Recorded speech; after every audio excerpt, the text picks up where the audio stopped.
현재 태국에서는 계속해서 끔찍한 일들이 벌어지고 있어 전 세계가 충격에 빠졌는데요. 알 수 없는 이유로 태국을 찾은 수많은 국가의 관광객들이 실종되거나 납치가 되고 있다고 합니다. 최근에는 독일 여대생 2명이 실종되는 사건까지 일어나게 됐는데요.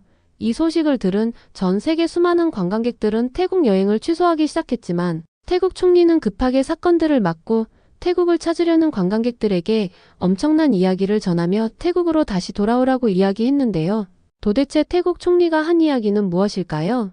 안녕하세요. 제 이름은 소피아 브라운이에요.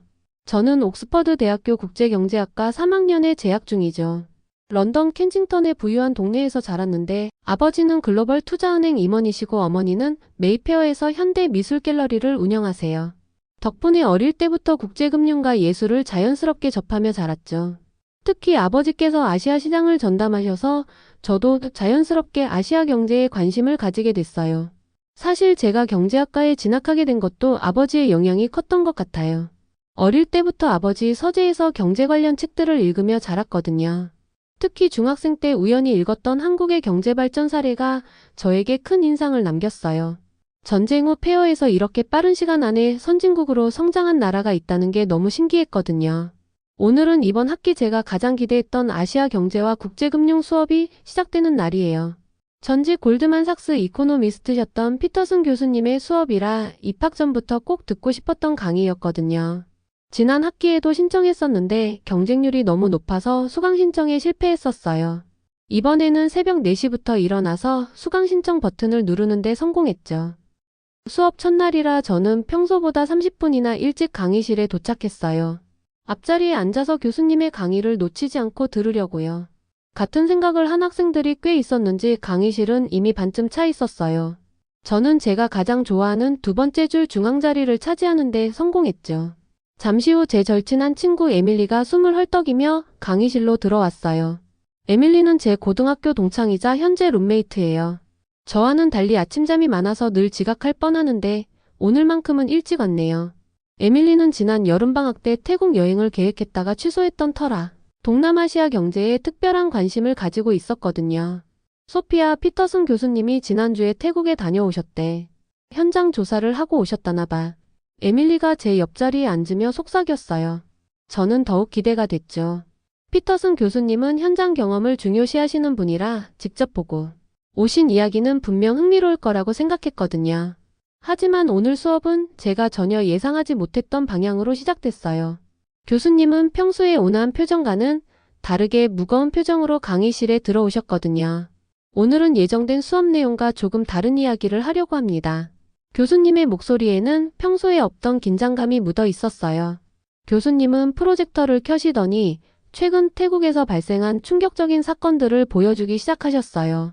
스크린에는 중국의 유명 배우 왕신의 사진이 떴죠. 이 배우는 드라마 캐스팅 제의를 받고 방콕에 갔다가 납치되어 미얀마 국경지대로 끌려갔습니다. 7일 동안 감금되어 있었죠. 그 순간 강의실 전체가 숨죽였어요. 에밀리가 저의 팔을 꽉 잡았죠. 저는 노트북 키보드 위에 올려둔 손가락이 떨렸어요. 더 충격적인 것은 이게 시작에 불과했다는 거예요. 교수님은 계속해서 설명하셨어요. 현재까지 확인된 유사 실종자가 174명에 달합니다. 특히 최근에는 대만인 8명이 집단으로 납치되는 사건까지 발생했죠. 저는 곧바로 제 동생 올리비아가 생각났어요. 올리비아는 평소 아시아 여행을 꿈꾸고 있었거든요. 특히 태국의 풀문 파티를 꼭 가보고 싶어 했었죠. 제가 얼마나 다행인지 모르겠어요. 올리비아가 대신 지난달에 서울로 K-팝 콘서트를 보러 갔거든요. 교수님은 이어서 미얀마와 태국의 국경 지도를 보여주셨어요. 빨간색으로 표시된 미야와디라는 지역이 선명했죠. 이곳은 오랫동안 조직 폭력배들의 소굴로 알려져 왔습니다. 최근에는 외국인들을 납치해 온라인 사기 범죄에 강제로 가담시키고 있어요. 납치된 사람들은 하루 15시간 이상 강제로 일해야 하고 할당량을 채우지 못하면 폭행을 당한다고 합니다. 순간 옆자리에서 흐느끼는 소리가 들렸어요. 돌아보니 에밀리가 울고 있었어요. 에밀리는 원래 친구들과 함께 태국 풀문 파티에 가려고 했었거든요. 다행히 부모님의 만류로 취소했는데 지금 와서 보니 정말 다행이라는 생각이 들었어요. 저는 에밀리의 어깨를 감싸 안으며 위로했죠. 이 이야기를 들으면서 저는 지난주 아버지께서 하신 말씀이 떠올랐어요. 아버지는 최근 많은 글로벌 기업들이 태국 투자를 철회하고 있다고 하셨거든요. 그때는 단순히 경제적인 이유라고만 생각했는데 이런 치안 문제가 있었다니 충격이었죠. 특히 아버지께서 담당하시는 한국 기업들이 대거 태국에서 철수하고 있다는 소식도 들었어요. 반면에 교수님은 한국의 이야기를 하실 때는 표정이 밝아지셨어요. 한국은 현재 아시아에서 가장 안전한 관광지로 급부상하고 있습니다. 특히 야간 관광과 여성 관광객 안전 부문에서 최상위권을 기록하고 있죠. 서울은 세계에서 가장 안전한 도시 중 하나로 평가받고 있습니다. 마침 제 동생 올리비아가 얼마 전 K-파프 콘서트를 보러 서울에 다녀왔거든요. 올리비아는 밤늦게까지 홍대랑 이태원을 돌아다녀도 전혀 무섭지 않았다고 하더라고요. 심지어 새벽에 혼자 편의점도 다녀왔다고 자랑했었죠. 런던에서도 쉽지 않은 일인데 말이에요. 수업이 끝나갈 무렵 교수님은 마지막으로 의미심장한 말씀을 하셨어요. 관광산업에서 가장 중요한 것은 바로 신뢰입니다. 한번 잃어버린 신뢰는 회복하는데 매우 오랜 시간이 걸리죠. 반면 한국처럼 안전하다는 평판은 엄청난 부가가치를 창출할 수 있습니다. 수업이 끝나고 에밀리와 함께 카페테리아로 향하면서 많은 생각이 들었어요. 처음에는 단순히 경제를 배우러 왔는데 오늘 수업은 한국과의 안전과 신뢰가 얼마나 중요한지를 깨닫게 해준 시간이었거든요. 카페에서 라떼를 마시며 에밀리와 이야기를 나눴죠. 소피야, 우리 여름방학 계획 바꿀까? 태국 대신 서울 어때? 에밀리가 제안했어요. 저는 망설임 없이 고개를 끄덕였죠. 사실 저도 한국에 가보고 싶었거든요.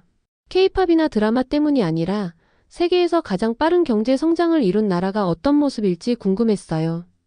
특히 제가 졸업 후 진로로 고민하고 있던 아시아 금융시장에 대해서도 다시 한번 생각해보게 됐어요. 어쩌면 서울에 있는 글로벌 투자사를 노려보는 것도 좋은 선택이 될 것 같다는 생각이 들었죠. 아버지께서도 최근 한국 시장에 대해 긍정적으로 말씀하시곤 하셨거든요. 다음 수업에서는 또 어떤 이야기를 듣게 될지 기대되면서도 한편으로는 걱정이 되네요. 하지만 확실한 건 이번 학기의 이 수업은 제 인생에 큰 영향을 미칠 것 같다는 거예요. 오늘 밤에는 아버지께 전화해서 한국 금융시장에 대해 더 자세히 여쭤봐야겠어요. 어쩌면 제 미래의 새로운 가능성이 그곳에 있을지도 모르니까요.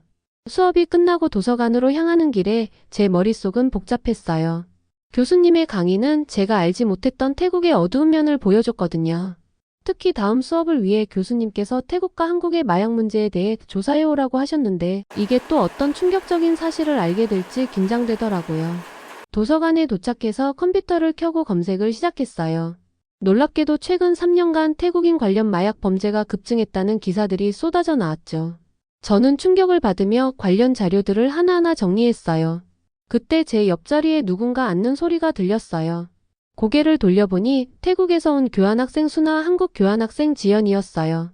두 사람은 저와 같은 수업을 듣고 있었죠. 평소에는 사이가 좋았는데 오늘은 뭔가 분위기가 심상치 않아 보였어요. 소피야, 혹시 마약 문제 조사하고 있어? 지연이가 먼저 말을 걸었어요.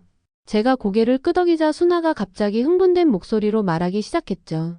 이건 너무 불공평해요. 마치 태국 사람들이 모두 마약 범죄자인 것처럼 취급하는 건 잘못됐어요. 저는 순간 당황스러웠어요. 하지만 지연이가 차분하게 자료를 보여주며 설명하기 시작했죠. 수나, 이건 편견이 아닌 실제 데이터야. 내가 경찰청 통계 자료를 찾아봤는데 태국인 마약 사범이 정말 많이 증가했어. 특히 메탐페타민 밀매가 심각해. 그때 저는 문득 제 사촌 제임스가 운영하는 런던의 나이트클럽이 생각났어요. 제임스가 얼마 전에 태국발 마약 거래 시도를 적발했다고 했던 게 떠올랐거든요. 심지어 영국 경찰이 태국 마약 조직과 연계된 사람들을 체포했다는 이야기도 들었었죠. 실제로 제가 아는 나이트클럽에서도 비슷한 일이 있었어요. 제가 조심스럽게 말을 꺼냈죠. 하지만 한국은 마약 단속이 정말 철저하다고 들었어요. 제 동생이 서울에 갔을 때 경험한 건데 클럽이나 술집에서도 마약 검사가 정기적으로 이뤄진대요. 지연이가 제 말에 고개를 끄덕이며 덧붙였어요. 맞아요. 한국은 마약에 대한 처벌이 세계에서 가장 엄격한 편이에요. 연예인이라도 마약 혐의가 있으면 바로 구속되고 외국인도 예외가 없죠. 그래서 관광객들도 한국을 안전한 여행지로 생각하는 것 같아요. 수나의 표정이 점점 어두워졌어요. 그래도 우리나라도 노력하고 있다고요. 정부가 마약 단속을 강화하고 있고. 수나의 목소리가 점점 작아졌어요. 저는 그녀의 마음을 이해할 수 있었어요. 자기 나라의 부정적인 면을 인정하는 건 늘 어려운 일이니까요. 그때 도서관 창밖으로 비가 내리기 시작했어요. 런던의 전형적인 흐린 날씨였죠. 저는 잠시 생각에 잠겼어요. 얼마 전 아버지께서 하신 말씀이 떠올랐거든요. 아버지는 한국이 마약 청정국을 유지하는 게 경제적으로도 큰 장점이 된다고 하셨어요. 기업들이 투자를 결정할 때 국가의 치안과 법 질서를 매우 중요하게 본다고요. 너희 둘 다 이야기를 나눠볼래? 저는 조심스럽게 제안했어요. 우리 카페에 가서 차 한잔하면서 이야기해보는 건 어때? 감정적으로 대립하기보다는 서로의 입장을 이해하는 게 중요할 것 같아. 다행히도 두 사람 모두 동의했어요.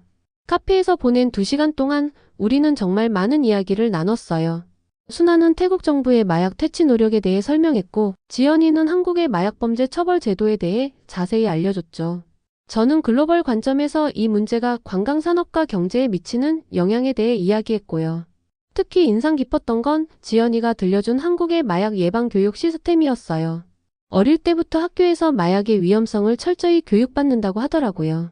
게다가 연예인들의 마약 사건도 예외 없이 엄격하게 처벌해서 경각심을 준다고 해요. 제가 한국에서 공부하면서 느낀 건데요. 지연이가 말했어요. 마약 문제는 단순히 법 집행의 문제가 아니에요. 사회 전체가 마약에 대해 어떤 태도를 가지고 있느냐가 중요한 것 같아요. 한국에서는 마약이 절대 용납될 수 없는 범죄라는 인식이 깊이 자리 잡고 있거든요. 그 말을 들으면서 저는 문득 우리 런던의 클럽 문화가 떠올랐어요. 마약이 은근히 용인되는 분위기가 있잖아요. 그에 비하면 한국의 접근 방식은 정말 철저하다는 생각이 들었어요. 대화를 마치고 기숙사로 돌아오는 길에 저는 오늘 하루가 정말 특별했다는 생각이 들었어요. 아침에는 단순히 마약 문제에 대한 과제라고 생각했는데 순아와 지연이와의 대화를 통해 훨씬 더 깊은 통찰을 얻을 수 있었거든요. 기숙사 방에 도착해서 노트북을 켜고 오늘 배운 내용을 정리하기 시작했어요. 창밖으로는 여전히 비가 내리고 있었죠. 문득 서울의 날씨가 궁금해져서 검색해보니 화창한 가을 날씨라고 하더라고요.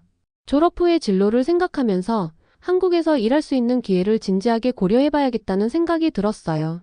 안전하고 법질서가 잘 지켜지는 사회에서 일하는 게 얼마나 중요한지 오늘 다시 한번 깨달았거든요. 다음날 아침 저는 평소보다 일찍 일어났어요. 어젯밤에 아버지와 나눈 통화가 계속 머릿속에 맴돌았거든요. 아버지께서 태국 관련 투자 프로젝트에 대해 심각한 목소리로 말씀하셨던 게 자꾸 생각났어요. 소피야, 지금 태국에서는 큰 변화가 일어나고 있어. 아버지의 목소리는 평소와는 달리 무거웠죠. 우리 은행이 관리하는 한국 기업들이 대거 태국에서 철수하고 있단다. 삼성전자는 방콕 근교에 대형 가전제품 공장을 완전히 철수하기로 결정했고, 현대자동차도 생산 라인 축소를 검토 중이야. 아침 식사를 하면서 뉴스를 확인해 보니 태국의 상황은 제가 생각했던 것보다 훨씬 심각해 보였어요. LG전자도 태국의 대형 생산시설을 베트남으로 이전한다는 기사가 새롭게 올라와 있었거든요. 룸메이트 에밀리는 토스트를 먹다 말고 제 화면을 들여다봤어요. 소피야, 저게 무슨 의미인지 알아? 에밀리가 물었어요. 기업들이 한국가에서 철수한다는 건 단순히 공장 하나가 없어지는 게 아니야. 그 기업과 거래하던 수많은 협력업체들, 그리고 거기서 일하던 직원들의 일자리까지 모두 영향을 받는 거지. 저는 고개를 끄덕였어요. 특히 한국 기업들의 철수가 더 큰 문제인 것 같았어요. 아버지 말씀으로는 한국 기업들이 단순히 공장 운영만 하는 게 아니라 현지 직원 교육과 기술 이전까지 담당했다고 하시더라고요. 수업을 들으러 가는 길에 우연히 한국 유학생 민재를 만났어요. 민재는 경영학과 학생인데 한국 기업의 글로벌 전략에 대해 논문을 쓰고 있었죠. 태국에서 철수하는 기업들이 대부분 베트남으로 가고 있어요. 민재가 설명했어요. 베트남 정부는 외국 기업들에게 파격적인 혜택을 제공하거든요. 법인세 면제는 기본이고 산업단지 입주 기업에게는 최대 50년간 토지 임대료까지 면제해준다니까요. 강의실에 도착하자 이미 많은 학생들이 모여 있었어요. 오늘은 기업의 해외 투자 전략에 대해 배울 예정이었거든요. 피터슨 교수님은 이번에도 심각한 표정으로 강의실에 들어오셨어요. 오늘은 태국의 투자 환경 변화에 대해 이야기해 보겠습니다. 교수님이 프레젠테이션을 시작하셨어요. 특히 주목할 만한 것은 한국 기업들의 대규모 철수인데요. 이는 단순한 경제적 판단이 아닌 사회적 신뢰 붕괴의 결과입니다. 교수님의 설명은 계속됐어요. 태국 내 한국 기업들이 겪고 있는 어려움은 크게 3가지였죠. 첫째는 치안 불안이었고, 둘째는 현지 직원들과의 갈등, 그리고 마지막은 불매운동이었어요. 특히 충격적이었던 건 한 중소기업 대표님의 인터뷰 영상이었어요. 10년 넘게 태국에서 사업을 해왔지만 이제는 더 이상 버티기 힘듭니다. 직원들의 안전이 위협받고 있고 현지 협력업체들과의 관계도 악화일로에 있어요. 수업 중간에 한 학생이 질문을 했어요. 교수님, 그렇다면 이 기업들은 모두 어디로 가는 건가요? 교수님은 아시아 지도를 보여주시며 답변하셨죠. 대부분 베트남으로 이전하고 있습니다. 베트남은 풍부한 노동력과 안정적인 사회체제를 갖추고 있죠. 특히 주목할 만한 것은 베트남 정부의 적극적인 외국인 투자 유치 정책입니다. 저는 문득 지난주 아버지께서 베트남 하노이에 다녀오신 게 생각났어요. 아버지는 베트남의 변화에 대해 굉장히 긍정적으로 말씀하셨었죠. 특히 젊은 인재들이 많고 정부의 지원 정책이 매우 체계적이라고 하셨어요. 수업이 끝난 후 저는 도서관에서 추가 자료를 찾아보기로 했어요. 특히 눈에 띈 것은 캄보디아와 라오스의 성장이었죠. 캄보디아는 최저임금이 베트남보다도 낮아서 노동집약적 산업에서 강점을 보이고 있었고, 라오스는 중국과의 철도 연결로 물류 비용을 크게 줄일 수 있게 됐더라고요. 저녁에는 아버지께 전화를 드렸어요. 아빠, 혹시 우리 은행도 태국 사업을 축소하나요? 아버지는 잠시 침묵하시더니 대답하셨어요. 우리뿐만 아니라 대부분의 글로벌 금융기관들이 태국 투자를 재검토하고 있어. 대신 베트남이나 인도네시아로 관심을 돌리고 있지. 전화를 끊고 창밖을 바라보며 생각에 잠겼어요. 불과 몇 년 전만 해도 태국은 동남아시아의 제조업 허브였는데 이렇게 빠르게 상황이 바뀔 수 있다는 게 놀라웠어요. 반면 한국은 계속해서 좋은 소식들이 들려오더라고요. 글로벌 기업들이 한국의 안정적인 비즈니스 환경과 높은 기술력을 높이 평가한다고 해요. 실제로 제 친구 에밀리의 언니는 최근 삼성전자 런던 지사에 취업했는데 한국의 기업 문화와 기술력에 대해 정말 긍정적으로 이야기하더라고요. 내일은 또 어떤 이야기를 듣게 될지 궁금해요. 분명한 건 이번 학기 수업이 제 진로 결정에 큰 영향을 미칠 것 같다는 거예요. 특히 아시아 시장에 대한 이해도를 높이는 데 정말 도움이 될 것 같아요. 잠들기 전에 취업 사이트에서 한국 기업들의 채용 공고를 살펴봤어요. 놀랍게도 삼성전자가 영국 옥스퍼드 대학 출신 인재를 특별 채용한다는 공고가 올라와 있더라고요. 졸업하면 지원해볼까 생각 중이에요. 아마도 이번 학기 수업에서 배우는 내용들이 면접에서 큰 도움이 될 것 같아요. 오늘 아침은 특별했어요. 매주 수요일마다 하는 화상 통화에서 동생 올리비아가 한국 여행 이야기를 해줬거든요. 올리비아는 지난달에 K-팝 콘서트를 보러 서울에 다녀왔는데 그 이야기를 하면서 눈이 반짝반짝 빛나더라고요. 소피아 언니, 서울은 정말 믿을 수 없을 정도로 안전해. 올리비아가 흥분된 목소리로 말했어요. 새벽 3시에 혼자 편의점에 갔다가 돌아오는데도 전혀 무섭지 않았어. 길거리에 여성들이 혼자 걸어 다니는 게 정말 자연스러웠거든. 런던이랑은 완전히 달랐어. 통화를 마치고 강의실로 향하는 길에 피터슨 교수님의 최근 수업 내용이 떠올랐어요. 교수님은 태국의 관광산업이 위기를 맞고 있다고 하셨죠. 실제로 태국 관광객이 40% 이상 감소했다고 해요. 특히 중국인 관광객들의 급격한 감소가 태국 경제에 큰 타격을 주고 있다고 하셨어요. 강의실에 도착하자 친구 에밀리가 급하게 달려왔어요. 소피아, 너 이거 봤어? BBC에서 태국 관광 위기에 대한 특집 다큐를 했더라. 에밀리는 태블릿으로 뉴스 영상을 보여줬어요. 방콕의 유명한 카오산 로드가 한산한 모습이 화면에 비춰졌죠. 수업이 시작되고 피터슨 교수님은 오늘도 충격적인 내용을 들려주셨어요. 최근 일본 최대 여행사 JTB가 태국 패키지 상품의 80%를 취소했습니다. 호주와 싱가포르의 주요 여행사들도 태국행 상품을 전면 중단했고요. 특히 대만에서는 정부 차원의 여행 경보가 발령되었습니다. 교수님의 설명은 계속됐어요. 미얀마 국경 지역의 위험성이 날이 갈수록 커지고 있다고 해요.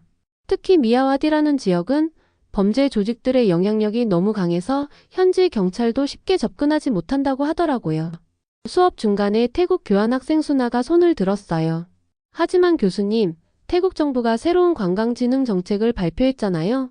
9일 무비자 정책도 연장하고 관광객 특별보험 제도도 도입했다고 하던데. 교수님은 안타까운 표정으로 대답하셨어요. 그렇습니다. 하지만 안전에 대한 신뢰가 무너진 상황에서는 그런 정책들이 큰 효과를 보기 어렵죠. 실제로 주요 여행사들의 예약 데이터를 보면 동남아시아 여행 수요가 태국에서 한국으로 크게 이동하고 있습니다. 그 말을 듣자 제 옆자리에 앉은 한국 교환학생 지연이가 고개를 끄덕였어요. 맞아요. 서울의 주요 관광지 숙박시설 예약률이 전년 대비 157% 증가했대요. 특히 명동, 홍대, 강남 지역 호텔들은 거의 다 찼다고 하더라고요. 점심시간에 카페테리아에서 친구들과 이야기를 나누다가 흥미로운 사실을 더 알게 됐어요. 일본 유학생 유키가 자신의 동생이 운영하는 도쿄 여행사 이야기를 해줬거든요. 우리 동생 말로는 일본 관광객들이 태국 대신 한국을 선호하는 가장 큰 이유가 안전이래요. 특히 여성 관광객들이 혼자서도 안전하게 여행할 수 있다는 점을 높이 평가한대요. 밤늦게까지 지하철도 다닐 수 있고 길거리도 밝고 안전하다고. 오후 수업에서는 더 구체적인 통계 자료를 봤어요. 중국의 최대 여행사 시트립의 통계를 보니 정말 놀라웠죠. 원래 춘절 기간에 태국 여행을 예약했던 중국인 관광객 중 68%가 목적지를 변경했는데 그중 45%가 한국을 선택했다고 해요. 수업이 끝나고 도서관에서 관련 자료를 더 찾아보는데 독일 교환학생 한나가 흥미로운 이야기를 들려줬어요.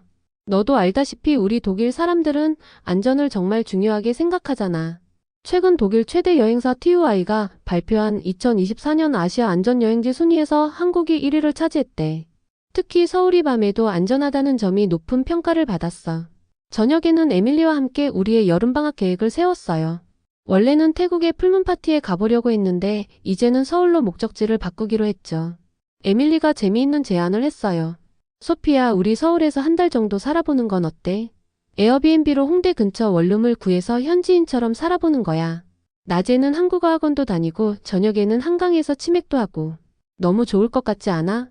그 말을 듣자 정말 가슴이 설렜어요. 특히 제가 관심 있는 금융권 취업 준비도 할 수 있을 것 같았어요. 서울 여의도에 있는 글로벌 금융사들을 직접 가보고 싶기도 했고요. 밤에 기숙사로 돌아와서 인터넷을 살펴보니 더 흥미로운 소식들이 있더라고요. 한국관광공사가 새로운 관광 프로그램을 런칭한다고 해요. 외국인들이 한국의 전통문화를 체험하면서 현대적인 면도 즐길 수 있는 프로그램이래요. 특히 한류 문화와 IT 기술을 접목한 새로운 관광 상품들이 많이 생긴다고 하네요. 내일은 태국 관광산업의 위기가 현지 경제에 미치는 영향에 대해 더 자세히 배운대요. 솔직히 좀 걱정되면서도 한편으로는 기대가 돼요. 특히 한국의 성공 사례를 통해 관광산업의 미래에 대한 희망적인 시사점을 찾을 수 있지 않을까 싶어요. 자기 전에 올리비아에게 문자를 보냈어요. 올리비아, 나 여름방학 때 서울 가기로 했어. 너가 추천해준 이태원 루프탑 바랑 홍대거리 버스킹 꼭 가볼게. 올리비아가 바로 답장을 보내왔어요. 언니 진짜? 나도 다시 가고 싶어. 이번에는 제주도도 가보는 건 어때? 침대에 누워 생각해보니 이번 학기 수업은 단순히 경제를 배우는 것을 넘어서 제 인생의 새로운 가능성을 열어주고 있는 것 같아요. 특히 한국이라는 나라가 어떻게 관광산업의 새로운 모델을 제시하고 있는지 배우는 게 정말 흥미롭네요. 내일은 또 어떤 새로운 이야기를 듣게 될지 기대되고 설레요. 오늘 아침은 여느 때보다 일찍 도서관에 도착했어요.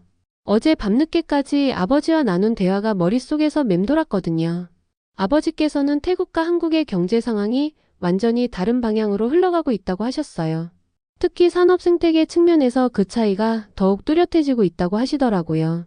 도서관 창가 자리에 앉아 노트북을 펴는데 제 옆자리에 한국 교환학생 민서가 자리를 잡았어요. 민서는 서울대 경제학과 학생인데 한국의 산업 정책에 대해 논문을 쓰고 있었죠. 소피야, 너도 태국 산업 생태계 붕괴에 대한 뉴스 봤어? 민서가 조용히 물었어요. 정말 안타까운 건 기술 교육 시스템이 무너지고 있다는 거야. 한국 기업들이 운영하던 기술 교육 센터들이 하나둘씩 문을 닫고 있거든. 그 말을 듣자 지난주 수업 시간에 피터슨 교수님께서 보여주신 자료가 떠올랐어요. 태국의 첨단 제조업 특허 출원 중 63%가 한국 기업 교육 프로그램 수료자들의 것이었다는 통계였죠. 이런 교육 시스템이 무너진다는 건 태국의 미래 산업 경쟁력이 심각하게 약화될 수 있다는 의미였어요. 수업이 시작되기 전 카페에서 에스프레소를 마시며 에밀리와 이야기를 나눴어요. 에밀리의 아버지는 글로벌 컨설팅 회사의 임원이신데 최근 한국의 산업 혁신에 대한 보고서를 작성하고 계시다고 해요. 소피야, 우리 아빠가 정말 흥미로운 얘기를 해주셨어. 에밀리가 휴대폰으로 몇 장의 사진을 보여줬어요. 이건 한국의 스마트 팩토리야.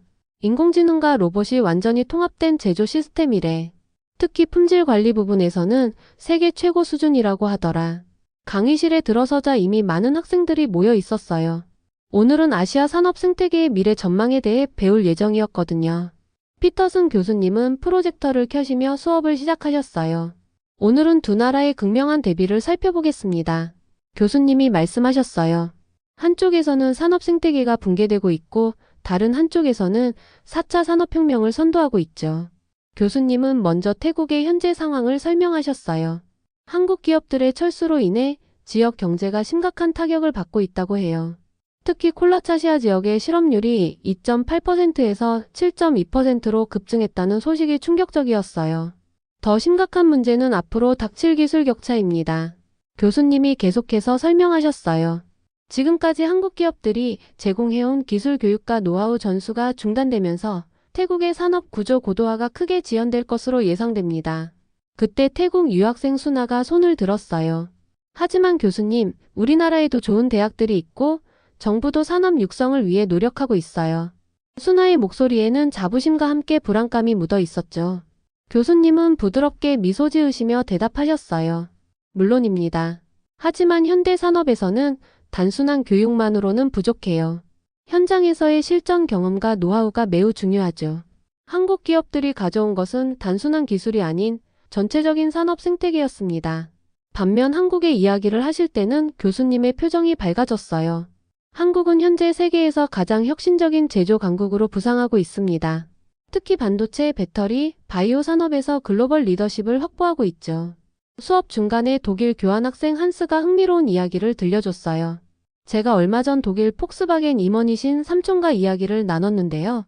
삼촌께서 한국의 제조업 혁신이 독일 기업들에게도 큰 자극이 되고 있다고 하시더라고요. 점심시간에는 도서관에서 추가 자료를 찾아보았어요. 특히 눈에 띈 것은 세계적인 컨설팅 기업 맥킨지의 보고서였어요. 맥킨지는 한국이 2025년까지 세계 4대 제조 강국으로 도약할 것으로 전망했더라고요.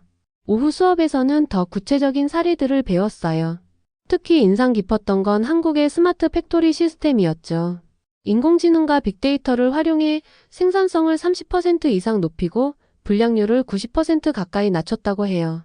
수업이 끝나고 에밀리와 함께 카페에 앉아 우리의 미래에 대해 이야기를 나눴어요. 소피야, 우리 졸업하면 서울에서 일해볼까? 에밀리가 웃으며 물었어요. 너도 금융 쪽 관심 있잖아. 여의도가 아시아의 새로운 금융 허브로 부상하고 있대. 저는 잠시 생각에 잠겼어요. 사실 저도 최근 그런 생각을 많이 하고 있었거든요. 특히 한국의 금융산업이 핀테크를 중심으로 빠르게 혁신하고 있다는 점이 매력적으로 느껴졌어요. 밤늦게 기숙사로 돌아와서 제 미래에 대해 곰곰이 생각해봤어요. 이번 학기 수업을 통해 배운 것들이 제 진로 결정에 큰 영향을 미칠 것 같았어요. 특히 한국과 태국의 대조적인 모습을 보면서 산업 생태계의 중요성을 깊이 깨달았죠. 태국의 현재 모습은 안타깝지만 한편으로는 우리에게 중요한 교훈을 주고 있어요. 한국과의 산업 경쟁력은 하루아침에 만들어지는 게 아니라는 거죠. 지속적인 혁신과 인재 육성, 그리고 안정적인 사회 시스템이 모두 필요하다는 걸 배웠어요. 내일은 이번 학기 마지막 수업이에요. 교수님께서 아시아 경제의 미래에 대해 총정리를 해주신다고 하셨어요. 벌써부터 설레네요. 특히 한국의 성공 사례가 다른 아시아 국가들에게 어떤 시사점을 줄 수 있을지 정말 궁금해요. 오늘 밤에는 아버지께 긴 이메일을 써야겠어요. 제가 이번 학기에 배운 것들과 앞으로의 진로에 대한 생각들을 정리해서 보내드리려고요. 특히 한국 금융시장에서 일하고 싶다는 제 꿈에 대해서도 말씀드리고 싶어요. 아버지라면 분명 좋은 조언을 해주실 거예요. 침대에 누워 창밖의 별들을 바라보며 생각했어요. 미래는 언제나 불확실하지만 준비된 자에게는 기회가 온다고 하죠. 저는 이번 학기 수업을 통해 그 준비를 어떻게 해야 할지 조금은 알게 된 것 같아요. 내일은 또 어떤 새로운 통찰을 얻게 될지 기대되네요. 지금까지의 사연 어떻게 들으셨나요? 구독과 좋아요는 사연 스토리에 큰 힘이 됩니다. 다음에 더 재밌는 사연으로 돌아올게요. 감사합니다.